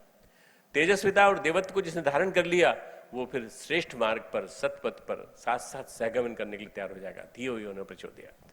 ये जो पहला चरण है भर्गो देवस्य तत्सवितुर्वरेण्यम, ये हमें सिखाता है आस्तिकता। जीवन में आस्तिकता आनी चाहिए और अपने जीवन को आस्तिक बना करके आप सविता के तेज को वर्ण करने की हिम्मत रखनी चाहिए। भर्गो देवस्य धीमहि, ये हमको आध्यात्मिकता से सिखाता है कि भैया देवता बनो, देवता बन करके तुम काम करो। जो देता है वो देवता, वो जो लेता रहता है वो लेवता, देने वाले देवता। हम देवता बने। लोग हमारे बारे में हमारे जाने के बाद ये न कहें कि इनको मालूम नहीं था कि देना भी कुछ काम है, इनको पता ही नहीं था, किसी ने बताया ही नहीं। भर्गो देवस्य धीमहि धियो यो न प्रचोदयात्, जो हमारी बुद्धि को सन्मार्ग को ले जाता है, यह है धार्मिकता। धार्मिकता है ना साथ साथ चलना, संग छद्वम संवदध्वम संभो मनांसी जानता। साथ साथ चले, हम साथ साथ चलना सीखें। यज्ञ जो है हमको साथ साथ बिठाता है, साथ साथ यज्ञ करना सिखाता है, बिठाता है, प्रेरणा देता है। भाइयों बहनों, ये अश्वमेध यज्ञ को राजा कहा गया है। अश्वमेधम यज्ञम सर्व राजा नाम, सर्व यज्ञा नाम राजा। और सबसे बड़ी चीज यह है कि इदम राष्ट्रम वे अश्वमेध, जो राष्ट्र का सुगठन करना सिखाए, राष्ट्र को संगठित करना सिखाए, राष्ट्र की विभूतियों को इकट्ठा करना सिखाए, राष्ट्र के प्राणवानों को, जिन मन में राष्ट्र के प्रति दर्द है, उनको एक साथ खड़ा होना सिखाए, वो अश्वमेध यज्ञ है। लोगों ने उसका गलत अर्थ निकाल लिया, घोड़े को बलि देते हैं अश्वमेध में, ये करते हैं वो करते हैं। नहीं, ऐसा नहीं करते। अश्व का मतलब होता है आसुरी वृत्तियां, मेध यानी उनकी बलि देना, आसुरी वृत्तियों की बलि। आज घर घर में रावण है, घर घर में कंस है, अपनी ही घर बेटियों की, अपनी घर की बहू बेटियों के ऊपर बुरी निगाह से देखते हैं। इनके इंटेंशंस को ठीक करना जरूरी है, इनके बुरी वृत्तियों को ठीक करना जरूरी है, सबकी बुरी वृत्तियों को, जहां भी दुष्चिंतन है उसको दूर करना जरूरी है। तो वो गायत्री मंत्र के माध्यम से वो हमें दूर करना है, और इस अश्वमेध यज्ञ के माध्यम से हमें वातावरण ऐसा बनाना है ताकि देवी ऑरा, देवी प्रभामंडल चारों तरफ फैल जाए और चारों तरफ से वातावरण की ऊर्जा विस्तार करते रहे। देखते देखते मित्रों वातावरण बदलता चला जाएगा और बहुत एक सुगठित राष्ट्र खड़ा होगा। मुझे ऐसा लगता है कि ऐसे अश्वमेध यज्ञों के माध्यम से 42वां यज्ञ है हमारा अश्वमेध यज्ञ। अभी 51 तक हम चलेंगे कंटिन्यूस, 51 यज्ञों तक, और आगे भी यज्ञ करेंगे। अश्वमेध यज्ञ पूरे देश में, विश्व में, विदेश में हम 9 यज्ञ कर चुके हैं और भारत में हम 34 कर चुके हैं, भारत में हम 32 कर चुके हैं। ये टोटल मिला करके 42वां है। आपको हम बुला रहे हैं इस यज्ञ में, आमंत्रण दे रहे हैं। प्रतिभाओं के नियोजन का एक हम क्रम सोच रहे हैं जिसके माध्यम से आप लोग आएंगे तो जुड़ेंगे। मैं जरा दिखाना चाहता हूं थोड़ा सा कि हमको कुछ चीजों की जरूरत है कि अंडरस्टैंडिंग द वैल्यूज, हमारे कीमत को हम समझें। बहुत कुछ चीजें हैं इसमें जो लिख के लाया हूं मैं, वो नहीं लिखना चाहता। ये हमारे गुरुदेव माता जी हैं जो आप देख रहे हैं, दोनों तरफ दिखाई दे रहे हैं। बीच में गायत्री माता है जो कि इस आराध्य, इस शक्ति की आराध्य। गुरुदेव 1911 में जन्म हुआ, 1990 में शरीर छोड़ा। उनकी युग निर्माण योजना वो मूवमेंट है एक मास ट्रांसफॉर्मेशन का, लोगों के जीवन में बदलने का। गायत्री मंत्र का जो मूल मंत्र, मूल एसेंस है, वो है कि हमारी बुद्धि सही मार्ग पर चले। और गायत्री मंत्र जो है वो हम सबके संस्कारों के लिए और हर चीज के लिए एक मूल आधार है। ये जो अश्वमेध दिखाया गया है, इसका ये सिंबल है जो आप देख रहे हैं। एक तरफ यज्ञ है, एक तरफ अश्व है। अश्व यानी विज्ञान, मेध यानी अध्यात्म। विज्ञान को अध्यात्म की कंट्रोल में रह करके काम करना पड़ेगा, नहीं तो विज्ञान, स्मार्टफोन आ गया, दुनिया भर की गंदगी उसमें आ गई। आपका छोटा बच्चा जो नहीं जानता था वो जानने लगा सब उसके माध्यम से। आपने उसको पकड़ा दिया सिम कार्ड वाला फोन, वो उसमें से देख देख के जो मन में आता है वो देखता रहता है। आपने कुछ सोचा भी नहीं, आईपैड दिलवा दिया आपने उसको। विज्ञान की क्रांति आदमी को आसुरी चिंतन दे रही है। विज्ञान की क्रांति ने देश को बदला है, विश्व को बदला है, स्पीड गति दी है। तो इस गति के साथ हमको चाहिए संवेदना, भाव संवेदना, और वो भाव संवेदना आएगी यज्ञ के माध्यम से। मित्रों, अश्वमेध के 24 अर्थ हैं। अश्वमेध के, अश्व के 24 अर्थ हैं, मेध के भी 24 अर्थ हैं। मैं सब नहीं बता सकता यहाँ पर आपको, और आपको समझा रहा हूं कि अश्वमेध जो है इसको समझना बहुत जरूरी। इसके लिए एक तमिल में विशेषांक निकला है अखंड ज्योति का, कन्नड़ में विशेषांक निकला है और मलयाली में विशेषांक निकला है, एक हिंदी में है जो आप पढ़ सकते हैं, इंग्लिश में भी है। या आप इसको आप हमारे केंद्र से संपर्क करके पढ़ सकते हैं, आपको उसमें पूरा अश्वमेध के डिटेल भी पता चलेगा। कस्मै देवाय हविषा विधेम, हमें किस देवता की आहुति दूं, किस देवता को मैं आहुति दूं? सूर्य भगवान को मैं देवता मान के उनको आहुति देता हूं। अयम यज्ञो विश्वस्य भुवनस्य नाभि, यज्ञ जो है इस विश्व भुवन की नाभि है। नाभि होने के नाते जो भी इसमें डाला जाएगा वो फैल जाएगा, जो भी डाला जाएगा फैल जाएगा। भारतीय संस्कृति के दो आधार, यज्ञ पिता, गायत्री माता, इन दोनों आधारों को कैसे आगे बढ़ा सकते हैं? जीवन विद्या गायत्री माता सिखाती हैं, तो जीवन शैली यज्ञ पिता सिखाते हैं। शास्त्रों में अश्वमेध के बारे में लिखा है, वेदस्य नाभ्यम चतुर्व्रतम च सत्तम, Shrimad Bhagwat Puran. I created all beings and items, I created yagya and how to perform yagya, this is what Brahma ji says. राष्ट्रम व अश्वमेध, राष्ट्र का निर्माण ही अश्वमेध है। 2 साल पहले इलेक्शन हुए, बातचीत आई कि अब जो है अच्छे दिन आने वाले हैं, तो मुझे लगा अच्छे दिन आने की प्रक्रिया शुरू हो गई। अच्छे दिन आएंगे ना राजनीति के माध्यम से नहीं, अच्छे दिन आएंगे अध्यात्म तंत्र के माध्यम से, अध्यात्म तंत्र के माध्यम। अच्छे दिन का मतलब होता है हर भूखे को भोजन मिले, हर को जो डेस्टिट्यूट है, जिसके पास साधन नहीं हो साधन मिले, और हर व्यक्ति को भ्रष्टाचार मुक्त जीवन मिले, भ्रष्टाचार मुक्त जीवन शैली मिले। वो तभी होगा जब राष्ट्रम व अश्वमेध होगा, जब राष्ट्र को अश्व की तरह से शक्तिशाली बनाने का हम प्रयास करें। The building up of a nation of is Ashvamedha, राष्ट्र में व अश्वमेध, तस्मात् दृष्टि अश्वमेधम यजेत, perform Ashvamedha to integrate and unite the nation. मित्रों, इस देश की सीमाओं को हमारे आर्मी के लोग देखते हैं, वो आर्मी के लोग उसकी सुरक्षा करते हैं, इसलिए हम लोग सुरक्षित घर में बैठे रहते हैं। उनकी वजह से हम लोग सुरक्षित बैठे हुए हैं। उनको बल मिले, उनको तप मिले, उनको भगवान के अनुदान मिले, और उनके माध्यम से हमारा राष्ट्र सुरक्षित रहे, ताकि चीन और पाकिस्तान जैसी शक्तियां हमारे ऊपर आक्रमण न करने पाए। इसके लिए हमारी सीमा पे हमारे आर्मी की बल रक्षा करते हैं हमारी। हम उनके लिए भी प्रार्थना करते हैं कि अश्वमेध में हम आपके लिए भी प्रार्थना करेंगे कि आपकी अकाल मृत्यु न हो, आप सब हमारे राष्ट्र की रक्षा करते हुए जीवित रहें और जीवंत रहें। स्क्रिप्चर्स में कहते हैं अश्वमेध is supreme amongst all kinds of यज्ञ, सारे यज्ञों में सबसे श्रेष्ठतम माना गया है। इससे राष्ट्र में समृद्धि आती है, प्रॉस्पेरिटी आती है, पैसा आता है, और पैसा आता है तो उससे सारे के सारे राष्ट्र के लोगों को लाभ मिलता है, पूरे राष्ट्र के जितने नागरिक हैं। नेशन, राष्ट्र को ही अश्वमेध कहा गया। ये कहा गया अश्वमेध यानी राष्ट्र ही अपने आप में स्वतः, इसकी परिभाषा है। टू अवेकन द राष्ट्र कुंडलिनी, इसका जो अश्वमेध यज्ञ का मतलब है, राष्ट्र की कुंडलिनी को जगाना, राष्ट्र को समर्थ बनाना, सशक्त बनाना, और इस राष्ट्र के युवाओं को ऐसा समर्थ बनाना, ऐसा सशक्त बनाना, ताकि वो आने वाले दिनों में अपनी विलासिता की बात न सोचें बल्कि केवल भगवान की बात सोचें। कि इस समय आपको मालूम होगा विवेकानंद ने क्या कहा था। विवेकानंद ने कहा था कि देखो तुम सारे देवी देवताओं को भूल जाओ, कि साहब गणेश गणपति भाई पूजा करो, कोई दिक्कत नहीं, कोई परेशानी नहीं है, पर तुम उसी में लगे मत रहो। तुम 100 साल तक भारत माता की पूजा करो। भारत माता जिंदा रहेगी तो सब जिंदा रहेगा। भारत माता पे आक्रमण होते रहे तो बहुत दिक्कत होगी। भारत माता की कल्पना श्री अरविंद ने दी है। श्री अरविंद ने कहा है, मेरे दिमाग में जब सपना आता है रात को और मैं जब नींद में सो के उठता हूं तो मुझे भारत माता दिखाई पड़ती है, माथे पे हिमालय, ये मुकुट है उसका, ये इसके जो बालों की राशि जा रही है, ये जा रही है बर्मा तक, इधर जा रही है तो अफगानिस्तान तक जा रही है, और दायां कंधा इसका अगर राष्ट्र देवी के रूप में खड़ी हुई ये भारत माता को मैं देखता हूं तो दायां कंधा मुझे पंजाब के रूप में दिखाई पड़ता है जो अफगानिस्तान तक जाता है, बायां कंधा आसाम के रूप में दिखाई देता है जो ब्रह्म देश तक यानी थाईलैंड तक जाता है, मलेशिया तक जाता है, वहां तक जाता है। ये ग्रेटर इंडिया है। दोनों स्तन मुझे विंध्याचल के रूप में दिखाई पड़ते हैं, मुझे नर्मदा नदी यज्ञोपवीत के रूप में दिखाई देती है, मुझे गंगा नदी मंगलसूत्र के रूप में दिखाई पड़ती है, मुझे कटी उसके जो कमर है वो मुझे दिखाई पड़ती है सतपुड़ा की श्रृंखला और उसके साथ साथ जुड़ी हुई और नदियां जो है उनके रूप में दिखाई पड़ती हैं।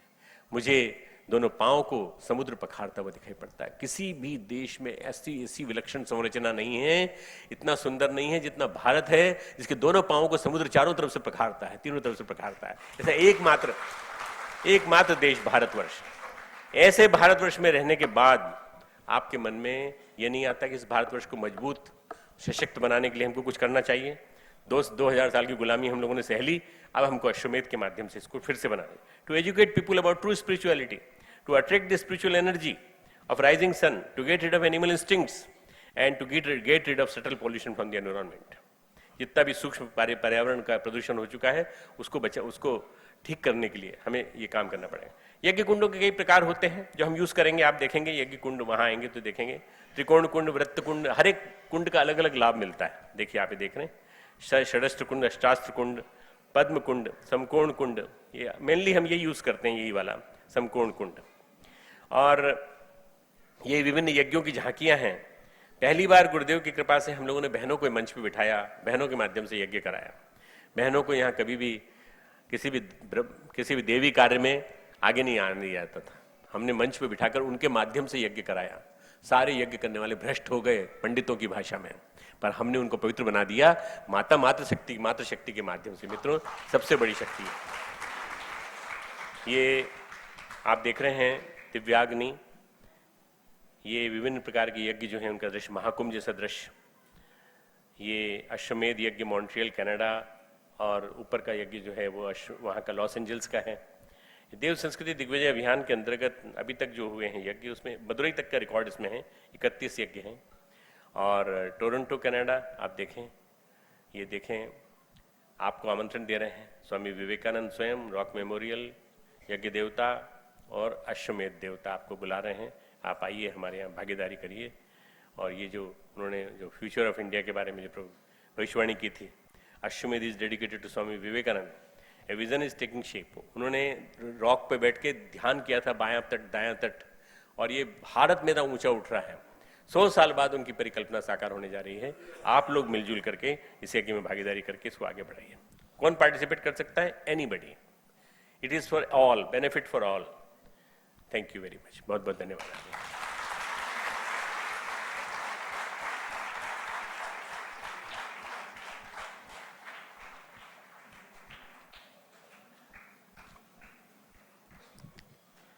अश्वमेध के माध्यम से किस तरह से आप देश एवं विश्व का सुंदर निर्माण कर सकते हैं, युग निर्माण किस तरह से किया जा सकता है, आपने श्रद्धेय डॉक्टर साहब के मुखारविंद से बहुत ही सुंदर शब्दों में सुना। मैं आप सभी से नम्र निवेदन करता हूं, डॉक्टर साहब के बहुत ही सुंदर प्रवचन के लिए स्टैंडिंग ओवेशन के रूप में सभी खड़े होकर के अभिनंदन करें आप।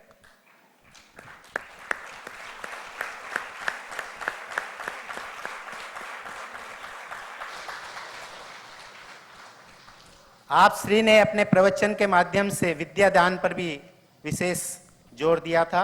मैं एक दो पंक्तियों के साथ में इस पर रखना चाहूंगा कि सरस्वती के भंडार की बड़ी अपूर्व बात, जो खर्चे त्यों त्यों बढ़े, बिन खर्चे घट जात, बिन खर्चे घट जात। तो इस तरह से आपने जिस तरह से सरस्वती के भंडार विद्या दान की बात कही, वो भी हमें ध्यान रखना है। अश्वमेघ के माध्यम से हम किस तरह से राष्ट्र का निर्माण कर सकते हैं, इसी बात को आगे बढ़ाने के लिए मंच पर आमंत्रित कर रहा हूं मनोहर लाल जी धीरन, जो अश्वमेघ के बारे में कुछ घोषणाएं करने जा रहे हैं।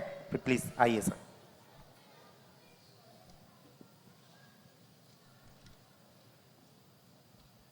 भाइयों और बहनों, चेन्नई वासियों की तरफ से 11 लाख रुपए का अलाउंस अभी तक हो चुका है।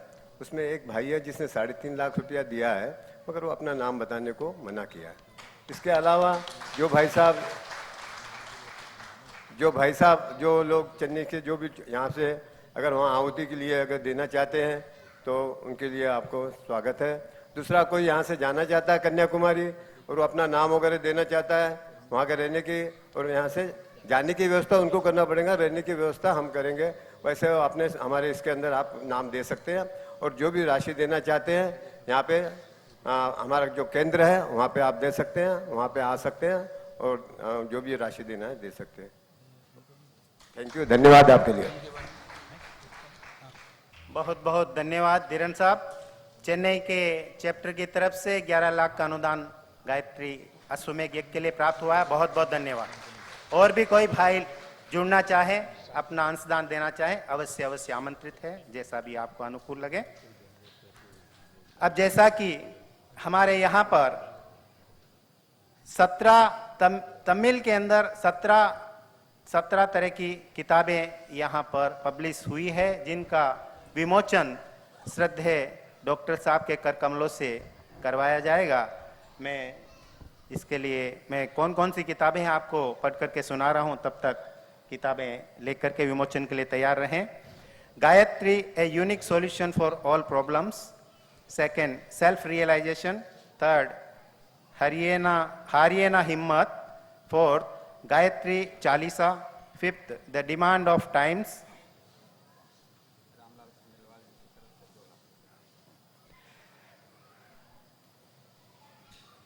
जी हाँ, अश्वमेघ यज्ञ के लिए रामलाल जी खंडेलवाल ने 2 लाख रुपए देने की घोषणा की है गायत्री परिवार की तरफ से। बहुत बहुत धन्यवाद। फिफ्थ पुस्तक का नाम है the demand of times, six the spiritual endeavour of life, seventh why suicide, eight the mental balance, ninth स्वस्थ और सुंदर बनाने की कला, 10th गायत्री के पंचमुख पंच दिव्य कोश, 11th गायत्री संध्या, 12th गायत्री विषयक शंका समाधान, 13th अध्यात्मवाद ही क्यों, 14th छात्रों का निर्माण अध्यापक करें, छात्रों का निर्माण अध्यापक करें, 15th हमारे साथ आंदोलन, 16th जीवन देवता की साधना आराधना, 17th super science of Gayatri. इस तरह से 17 पुस्तकों का तमिल में अनुवाद करके यहाँ पर विमोचन किया गया है। यहाँ के क्षेत्रीय कार्यकर्ताओं को बहुत बहुत हार्दिक धन्यवाद।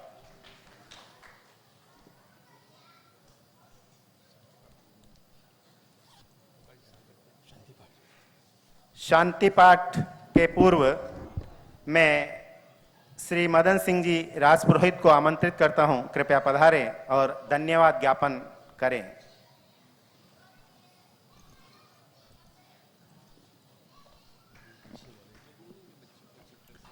आदरणीय मंच, श्रद्धेय डॉक्टर साहब को नमन, शांतिकुंज से पधारे हुए सभी वरिष्ठ भाइयों को नमन, यहाँ बैठे हुए गायत्री परिवार के परिजनों को सादर नमन। आज हम सौभाग्यशाली हैं कि हमें डॉक्टर साहब का मार्गदर्शन और आशीर्वाद मिला। आप सभी को धन्यवाद ज्ञापित करना चाहूँगा कि ऐसी विषम परिस्थितियों में भी आप यहाँ तक आए और धैर्य के साथ डॉक्टर साहब को सुना। विशेष तौर पर गायत्री परिवार के परिजनों को मैं धन्यवाद करना चाहूँगा जिन्होंने इतनी सुंदर व्यवस्था बनाई, खासकर देरन बाबू जी, राजेश जी अग्रवाल, शंकरलाल जी, सुरेश खंडेलवाल और सभी परिजनों को मैं धन्यवाद करना चाहूँगा। एक बार सभी का हार्दिक धन्यवाद, आभार। धन्यवाद है धन्यवाद कर्ता को। इसके पश्चात शांति पाठ होने जा रहा है। शांति पाठ के पश्चात यहाँ प्रसाद भोजन के रूप में रखा गया है। सभी से निवेदन है शांति पाठ के पश्चात भोजन लेकर के अवश्य पधारें। शांति पाठ, दोनों हाथ गोद में रखें, नेत्र बंद करें।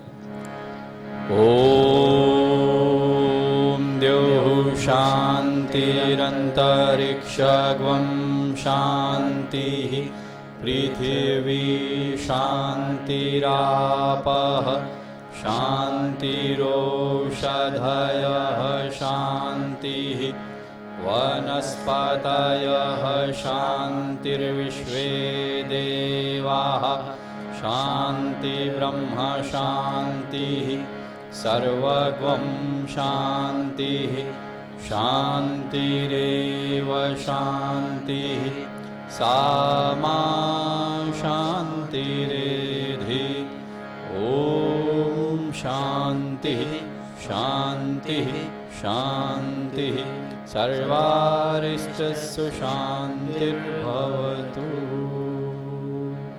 दोनों हाथ जोड़े, गुरु सत्ता को नमन करे बैठे बैठे।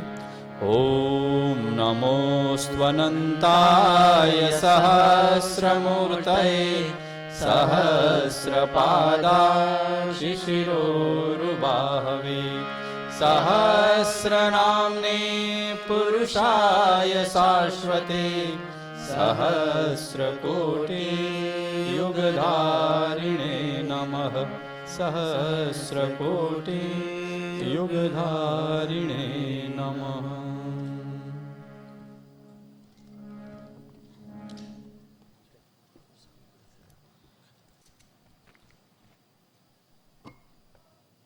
भाई श्री रमेश जी सुरजन की तरफ से 1 लाख रुपए अश्वमेध यज्ञ में देने की घोषणा हुई है। बहुत बहुत धन्यवाद।